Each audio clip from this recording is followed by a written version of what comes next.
The coffee shop smelled like burnt espresso and broken dreams. Outside, LA traffic crawled past graffiti-covered walls and palm trees that had seen better days. She sat at a corner table wearing a thrifted leather jacket over a white crop top, baggy cargo pants with chains hanging from the pockets, and beat-up platform boots. Her hair was dyed silver with dark roots showing, pulled into a messy half-up style. Chunky rings covered her fingers as she scrolled through her phone, ignoring the world. He walked in like he owned the place. Black designer hoodie, distressed jeans that probably cost more than her rent, Air Jordans so clean they looked untouched. A silver chain caught the afternoon light. His dark hair was perfectly messy, the kind that took effort to look effortless. Tattoos peeked out from under his sleeves. He dropped into the seat across from her without asking. "You're Jade, right?" She looked up, unimpressed. "Depends who's asking." "Marcus Chen.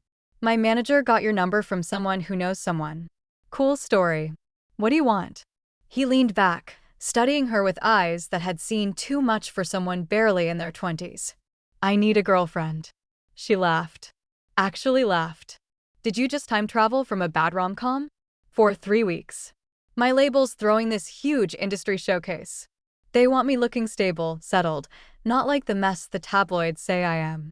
So get an actual girlfriend. Can't trust anyone in this scene. Everyone wants something. Everyone talks." He pulled out his phone, slid it across the table. "A contract. $20,000. 3 weeks. You show up to events, post a few couple pics, act like you're into me. Then we're done. $20,000. That was 6 months of rent. That was paying off her mom's medical bills. That was everything. Why me? You don't even know me." "Exactly. You're nobody in this world. No connections to the industry. No reason to sell stories." His voice was flat, businesslike. "Plus, you look like you already hate me. Makes it believable." True. She'd hated him for years. Marcus Chen, the golden boy of underground hip-hop who sold out the second a major label waved money at him. Who rapped about struggle from his Venice Beach penthouse. Who'd never actually struggled a day in his privileged life. "What's the real reason?" she pushed. His jaw tightened. "My ex is dating my producer. They'll both be at every event. I need her to see I've moved on." There it was. The truth under the transaction. "One condition," Jade said. "No kissing. No touching unless cameras are around. This stays fake." Something flickered in his expression. Relief, maybe? Or disappointment. Deal. She should have walked away. Should have seen the red flags bright as neon signs. Instead, she reached across the table and shook his hand. His palm was rough with calluses. Guitar strings, probably. Or maybe punching bags. The contact lasted 3 seconds, but left her skin tingling in a way that felt dangerous. "First events tomorrow night. Album release party. I'll send a car." He stood, adjusting his hoodie. "Wear something that screams, 'I didn't try but still look better than your ex.'" Wow, you really know how to charm a girl. "I'm not trying to charm you. I'm paying you." He left without looking back. Jade stared at the contract on the screen, her reflection ghosting over the words. Outside, the sun was setting over LA, painting the smog-filled sky in shades of pink and orange. Her phone buzzed. A Venmo notification. $5,000. From Marcus Chen. A text followed. "Deposit. Proof I'm serious. Car picks you up at 8 p.m. tomorrow. Don't make me regret this." She typed back, already regretting it myself. But she didn't send the money back. That night, she lay in her tiny studio apartment, staring at the water-stained ceiling, wondering what the hell she'd just agreed to. In his penthouse across the city, Marcus stood on his balcony overlooking the lights of LA, a half-empty bottle of whiskey in his hand, his phone open to a photo of his ex, wondering why moving on felt like drowning. Neither of them slept. Tomorrow would change everything. The club was all velvet ropes, bottle service, and people who thought they mattered. Bass thumped through the floors. Purple and red lights strobed across walls covered in abstract art that probably cost more than a car. Jade stepped out of the black SUV wearing a slip dress the color of midnight, vintage combat boots, and the same leather jacket from yesterday because screw their dress code. She'd lined her eyes with dark kohl and left her silver hair wild. Minimalist jewelry. Statement energy.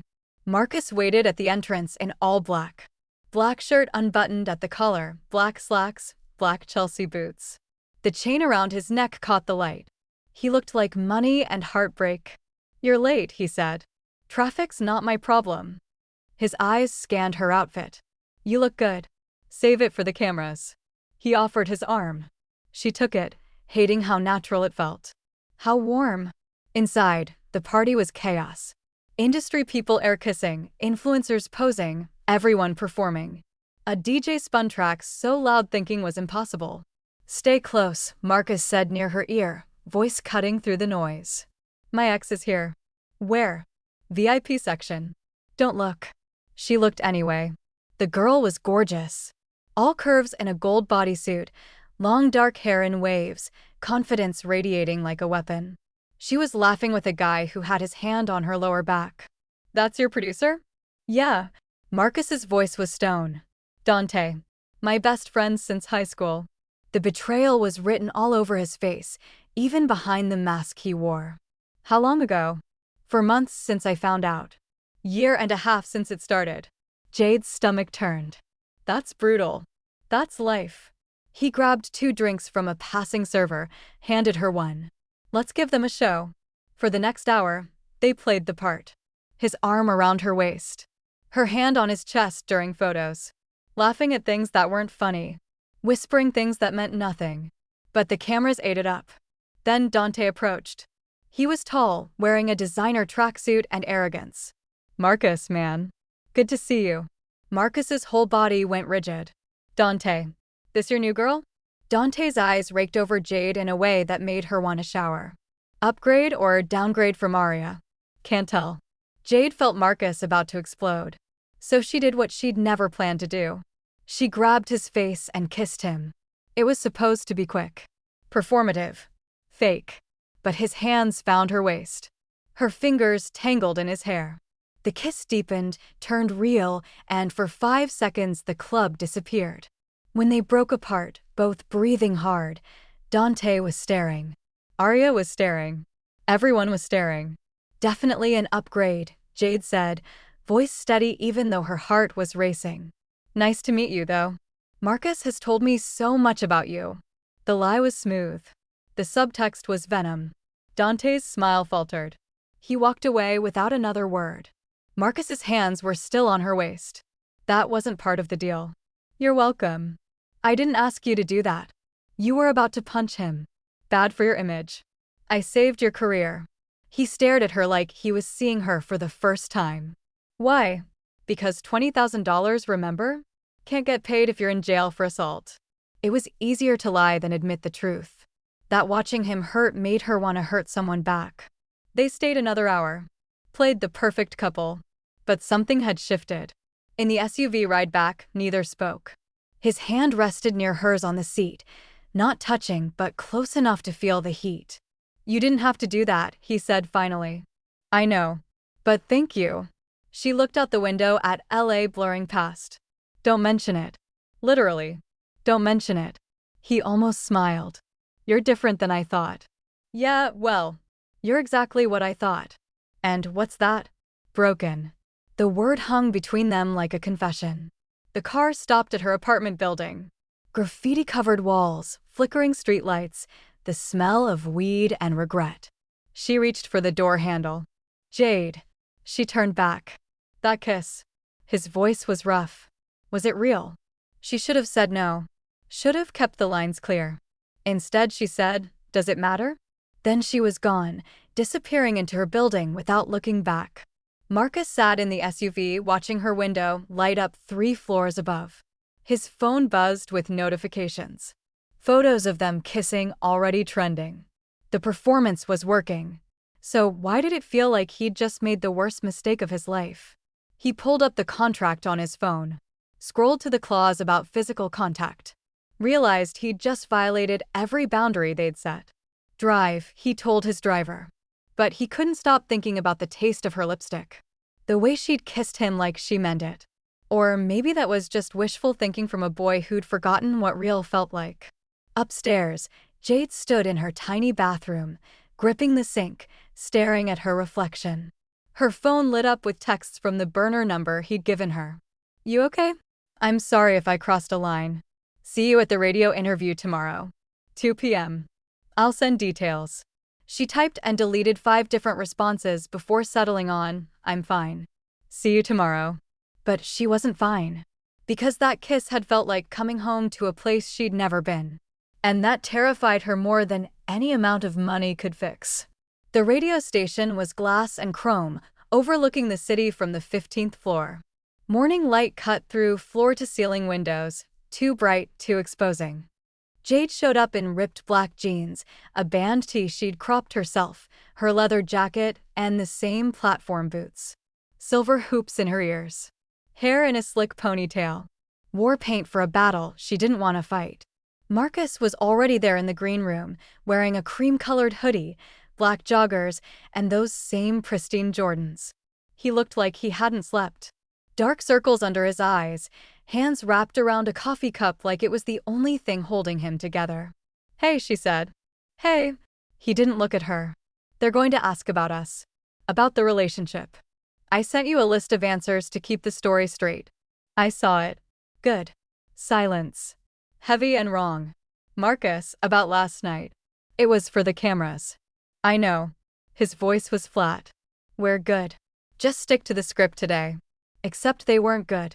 Anyone could see that. The interview was with Jenna Martinez, a host known for getting celebrities to crack. She sat across from them in the studio, all professional smile and shark eyes, headphones on, mic close. "So, Marcus, Jade, you two are the internet's new obsession. How did this happen?" Marcus launched into the rehearsed story. Met at a gallery opening. Connected over music. Took it slow. All lies, delivered smooth as expensive whiskey. But then Jenna turned to Jade. "And Jade, what's it like dating someone in the spotlight? Especially with his history with Arya? That's got to be intimidating." Jade felt Marcus tense beside her. "Honestly," Jade leaned into the mic, "I don't think about her. What Marcus and I have is ours. The past is the past. But rumors say they still talk. That she's been texting him, trying to get him back." Marcus's jaw clenched. Jade's heart dropped. "That's not true," Marcus said quickly. Too quickly. Jenna smiled like a cat with cream. "So she hasn't been reaching out?" The silence lasted 3 seconds too long. "She's reached out," Marcus admitted. "But I haven't responded. I've moved on." Another lie. Jade could hear it in his voice. After the interview, they walked to the elevator in silence. Other people around, so they had to keep up appearances. His hand found hers. She let him take it, even though it felt like holding broken glass. The elevator doors closed. They were alone. "She's been texting you?" Jade's voice was quiet. "Dangerous. It doesn't mean anything." "How long?" "Jade." "How long, Marcus?" He ran a hand through his hair. "Since the first event. Since she saw the photos of us." "And you didn't think to mention this?" "Because it's not relevant." "I'm not responding." "I'm not." The elevator stopped. Doors opened to the parking garage. She stepped out, pulling her hand from his. "You're still in love with her." "What?" "No.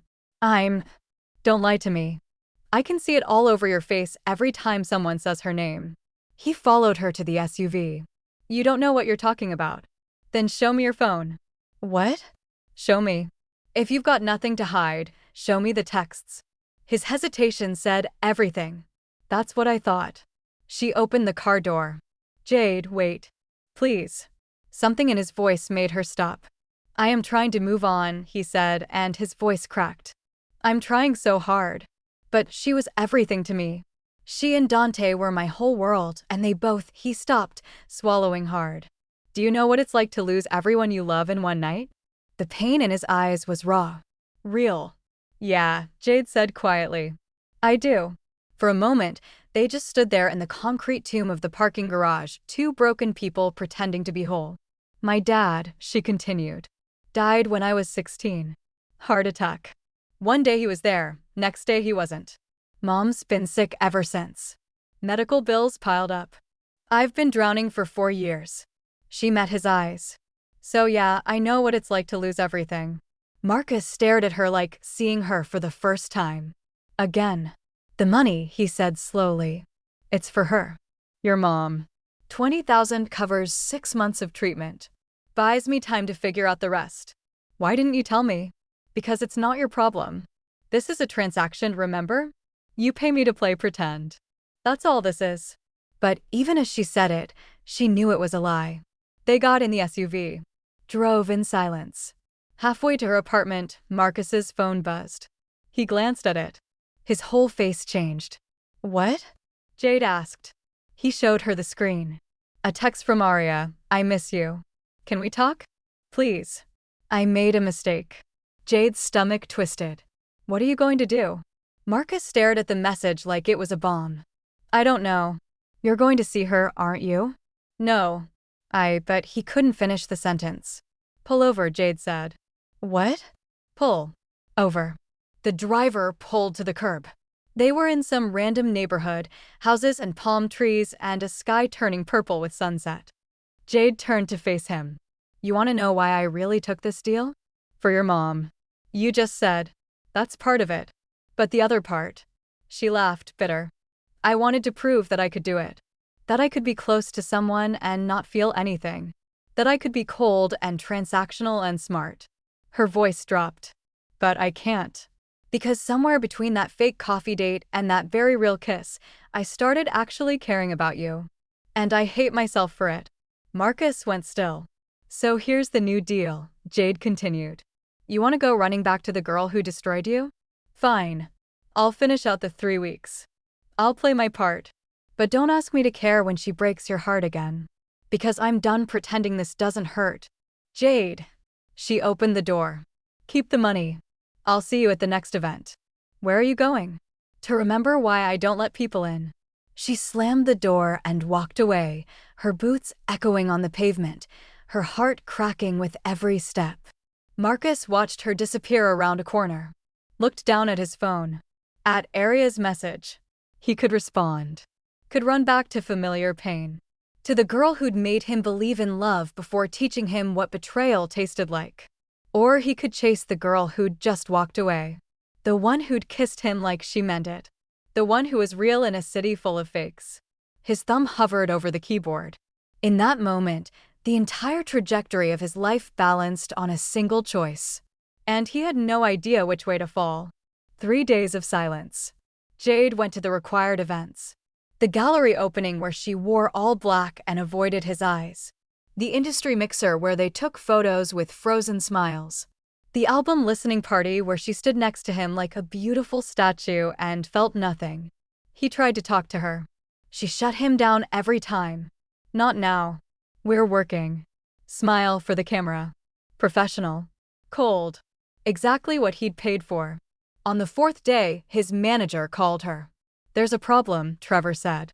No greeting, just panic. Arya leaked screenshots to a gossip site. Texts between her and Marcus. From last week. Jade's blood went cold. What kind of texts? The kind that make him look like he's been playing both of you. She hung up. Opened Instagram. The post was everywhere. Screenshots of messages. Arya asking to meet up. Marcus saying maybe. Arya saying she missed him. Marcus saying he missed her too. Arya asking if his new girlfriend was serious. Marcus saying it's complicated. Timestamped 2 days after he'd hired Jade. The comments were brutal. He's trash. She deserves better. Using that poor girl to make his ex jealous. Her phone exploded with notifications. Friends she hadn't talked to in months suddenly concerned. Strangers tagging her in posts. The whole internet watching her humiliation in real time. She was staring at her phone when someone knocked. She opened the door to find Marcus standing there in a black hoodie and jeans, looking like he'd been through a war. Let me explain, he started. Explain what? That you've been lying to me from day one. Those texts were from before. Before the interview. Before I realized. Realized what? That stringing along 2 girls at once is bad PR. That I have real feelings for you. The words hit like a punch. Don't. Her voice shook. Don't you dare. Jade, please. Just listen. No, you listen. She stepped closer, fury radiating off her like heat. You hired me to be your fake girlfriend. You paid me to help you get over your ex. And the whole time, you were still texting her? Still telling her you missed her? She stopped, catching herself. While you were what? Nothing. Forget it. While you were falling for me? His voice was rough. Raw. Because I was falling for you too. That's what terrified me. That's why I kept responding to her texts. Because caring about you felt dangerous and going back to Arya felt safe, and I'm sorry. I'm so sorry, but I didn't know how to. Get out. Jade. Get out of my apartment. Get out of my life. We're done. What about the contract? The money? She laughed, sharp and broken. Keep it. Keep all of it. I don't want anything from you. That's not fair. You need it for your mom. Yeah, well, some things cost more than money. Like my self-respect. Like my ability to trust anyone ever again. He looked like she'd shot him. I'll find another way, she continued. But I can't do this. I can't stand next to you and pretend anymore. Not when I know it was all a game. It wasn't a game. Not to me. Then what was it? He stepped closer. She could smell his cologne, the same one from that first night. Could see the pain in his eyes, real and cutting. It was me being a coward, he said. It was me being so scared of getting hurt again that I hurt you instead. It was me realizing too late that the girl I was using to get over my ex was the one I actually wanted. Her heart cracked wider. You want to know the truth? Marcus continued. When Arya texted me that she missed me, I didn't care. I felt nothing. But when you walked away from me in that parking garage, I felt everything. His voice broke. I deleted her number that night. Blocked her on everything. Told her it was over for good. Then why didn't you tell me? Because I'm an idiot who thought he could fix everything himself. He pulled out his phone, showed her. Look. No Arya. No messages. Nothing. She leaked old screenshots to manipulate the narrative because I told her I'd moved on. Jade looked at the screen. Then at him. Searching for the lie. I don't know if I can believe you. Then let me prove it. He reached into his pocket, pulled out a check. Not for 20,000. For 50. What is this? Payment in full. Plus extra for the emotional damage I caused. You don't have to do another event. You don't have to see me again. But your mom gets her treatment. No strings. She stared at the check. At the number that could save her life. Then back at him. I don't want your money. Jade. I want the truth. All of it.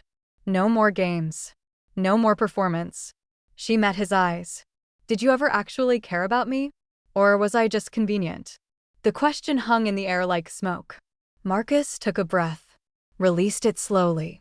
That first day in the coffee shop, I thought you were just a means to an end. Someone I could use and forget. He stepped closer.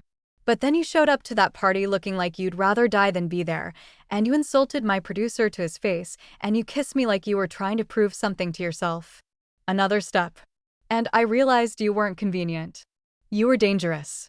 Because you made me feel things I'd sworn off feeling. That's not an answer. Yes, I care about you. So much it terrifies me. So much I sabotaged it before it could really start because that's what I do. I destroy good things before they can destroy me. His honesty hit harder than any lie. I'm not going to fix you, Jade said quietly. I'm not asking you to. And I'm not going to be your rebound. You're not. You never were. She wanted to believe him. Wanted it so badly it hurt. One chance, she said. One real chance. No contracts. No money. No transactions. Just two actual people trying to figure out if this thing between us is real. Deal. And if you lie to me again, if you so much as think about texting your ex, I won't. I promise. She studied his face. Saw the truth there. Or maybe just saw what she wanted to see. Okay. One chance. Don't make me regret it. He smiled, really smiled, for the first time since she'd met him. I'll spend every day making sure you don't. He reached for her hand. She let him take it. Outside her window, the sun was setting over LA. The city looked almost beautiful from here. Almost like a place where broken people could find each other and maybe, possibly, become whole. But in the shadows across the street, hidden behind tinted windows of a black sedan, someone was watching. Someone with a camera. Someone with connections to the tabloids. And by morning, New headlines would destroy everything they'd just built. Because in LA, nothing stays secret. And trust is just another word for ammunition. The article dropped at 6 a.m. Fake romance exposed. Marcus Chen's girlfriend was hired help. Photos of the contract. Screenshots of the Venmo payment. Text messages between Marcus and his manager discussing finding someone disposable. Every ugly detail laid bare for the world to consume. Jade woke to her phone on fire. Hundreds of notifications. DMs calling her a gold digger. Comments saying she deserved the humiliation. Strangers dissecting her life like she was content, not a person. She called Marcus. Straight to voicemail. Tried again. Nothing. Her hands shook as she scrolled through the article. Whoever leaked this had access to everything. Bank records. Private messages. Details only someone close to Marcus would know. Then she saw it. Buried in the comments section. A profile picture she recognized. Dante. Marcus's producer. His ex-best friend. The one who'd stolen Aria. She screenshot it, sent it to Marcus with shaking fingers. It was him. He leaked everything. No response. By noon, the story had exploded. Entertainment sites picked it up. Think pieces about exploitation. Debates about authenticity. Everyone had an opinion about a relationship they'd never understood. Jade sat in her apartment, watching her life unravel through a screen. Her phone rang. Unknown number. Hello. This is Melanie Cho from United Medical Center. I'm calling about your mother's treatment plan. We've received an anonymous payment covering her care for the next year. I wanted to confirm. Jade's breath caught. What? $150,000. Paid in full this morning. The donor requested to remain anonymous, but between you and me, the payment came from a Marcus Chen. She hung up, stared at her phone. He'd paid for her mom's treatment. The full amount. More than they'd agreed on. More than the contract specified. He'd done it while his career was imploding, while his name was being dragged through the internet, while his entire reputation burned. She grabbed her jacket and ran. His penthouse was chaos when she arrived. Paparazzi camped outside. Fans with signs. Protesters calling him fake. She pushed through the crowd, security recognizing her, letting her pass. The elevator ride up felt like falling. She found him on the balcony, overlooking the city he'd conquered and lost in the span of 3 weeks. He wore a black t-shirt and sweats, hair messy, eyes haunted. A half-empty bottle of something expensive sat on the railing. You paid for my mom, she said. He turned. Looked surprised to see her. You shouldn't be here. The press will eat you alive. I don't care about the press. Well, you should. They're calling you every name in the book. Saying you used me. That you're. Why did you do it? Why did you pay when the whole deal fell apart? He looked back at the city. Because that was never about the deal. Your mom's treatment was never contingent on you playing a part. But the contract. Screw the contract. His voice was rough. You think I care about money? About some arrangement we made when I was trying to use you to fix my broken ego. He turned to face her fully. I paid because your mom deserves to live. And because you deserve to not carry that weight alone. Tears stung her eyes. Dante leaked everything. I know. He called me this morning. Said it was payback for bringing you to his wedding week. Said I embarrassed him and Aria. Marcus laughed, bitter. Turns out my best friend's been waiting for a chance to destroy me. Consider it done. I'm so sorry. Don't be. This is on me. I created this mess. We created it. Together. He studied her. Why are you here, Jade? You got what you needed. Your mom's covered. You don't owe me anything. You're right. I don't owe you anything. She stepped closer. But I'm here anyway. Because I'm tired of running from things that scare me. And you terrify me. I terrify you? You make me care when caring has only ever hurt. You make me hope when hope feels dangerous. You make me believe that maybe, possibly, I could be happy. Her voice cracked. And that's terrifying. He moved toward her. Stopped inches away. I'm about to lose everything. My label's dropping me. Half my friends think I'm trash. My career's over before it really started. So, what are you going to do? Honestly? He smiled, sad and real. I have no idea. But I know what I'm not going to do. I'm not going to let fear make my choices anymore. I'm not going to run from the only real thing I've had in years. And what's that? You. The word hung between them like a promise. This won't be easy, Jade said. The media will destroy us. Your fans will hate me. My life will never be private again. I know. And you still want this? Want me? More than I've wanted anything. She took his hand. Felt the calluses. The warmth. The way her fingers fit perfectly between his. Then we do this for real. No contracts. No transactions. No performance. Just us. Just us. He pulled her close. She let him. His forehead rested against hers, both of them breathing the same air, the same hope, the same fear. I'm going to mess this up, he whispered. Probably. And you're going to call me on it. Definitely. And we're both going to have to figure out how to be real people instead of whatever the hell we've been pretending to be. Sounds exhausting. Sounds worth it. She kissed him then. Not for cameras. Not for show. Just because she wanted to. Because he was broken and she was broken, and maybe that was okay. Maybe broken things could fit together and make something whole. When they broke apart, the city stretched out below them. LA in all its messy, chaotic, beautiful glory. A place where dreams died and were reborn. Where people reinvented themselves daily. Where two strangers could meet in a coffee shop and somehow find salvation in each other's damage.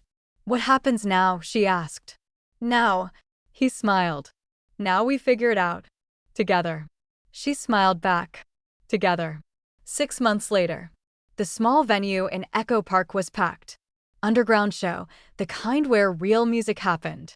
Sweaty, loud, alive. Jade stood in the front row wearing her leather jacket and combat boots, silver hair longer now, watching Marcus perform. He'd left the major label. Started his own independent collective with artists who'd been overlooked, exploited, forgotten. His music was rawer now. Honest.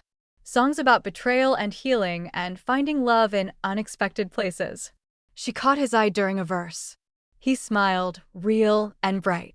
She smiled back. After the show, they walked to their apartment, a tiny place in Silver Lake with exposed brick and plants that somehow survived despite them. His arm around her shoulders. Her hand in his back pocket. Your mom called, he said. Wants to know if we're coming for dinner Sunday. What did you tell her? That we'd be there. She looked up at him.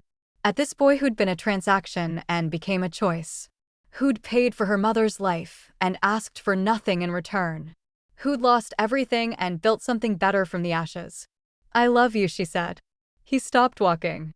Turned to face her fully. Say it again. I love you, Marcus Chen. Even though you're a disaster. Even though this is messy and complicated and probably doomed. Definitely doomed, he agreed, grinning. I love you too, Jade. Have since that first kiss. Maybe before. They stood there on a random LA street corner, two people who'd found each other while trying to fake something and discovered the real thing instead. The city hummed around them. Sirens in the distance. Music from open windows. The sound of millions of dreams colliding and combusting and occasionally, miraculously, coming true. They didn't know what tomorrow would bring. Didn't know if this would last or crumble like everything else in this town. But for now, in this moment, they had each other. And that was enough. The end. Which moment shocked you the most? Drop your thoughts in the comments. If you love intense drama with unexpected twists, smash that like button. Subscribe and turn on notifications so you never miss our next story. Where are you watching from? Tell us your city or country below. Coming next, another jaw-dropping story you won't want to miss.